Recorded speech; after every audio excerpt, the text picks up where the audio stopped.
అరే పెద్దోడా, అమ్మా అరే నేను నీ మంచి కోరి చెప్తానురా.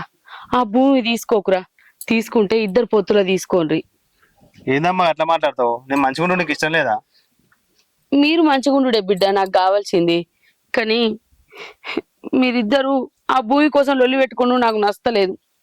అమ్మా కొత్తల భూమి తీసుకున్నావు అనుకో, రేపటి ఒళ్ళు అయితే అది నా సొంతం తీసుకున్నాను అనుకో, అన్న భూమి తీసుకున్నాడు కదా అని మరి నా జోలికి రాకుంటారమ్మా. నువ్వేం బాధపడకమ్మా.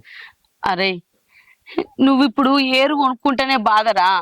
ఇప్పుడు నీ పెళ్ళాం ఏమంటా చెప్పురా, మనం భూమి కొనుక్కున్నాం వేరే కాపురం పెడదామని లేనిపోని ఆలోచనలు వస్తాయిరా.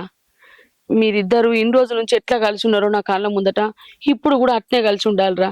నా మాట ఇను బిడ్డ, మీరు నా నుంచి దూరం కాకుండురా. ఆ భూమి నువ్వు కొనకురా. అద్దురా, నా మాట ఇను కొడుక.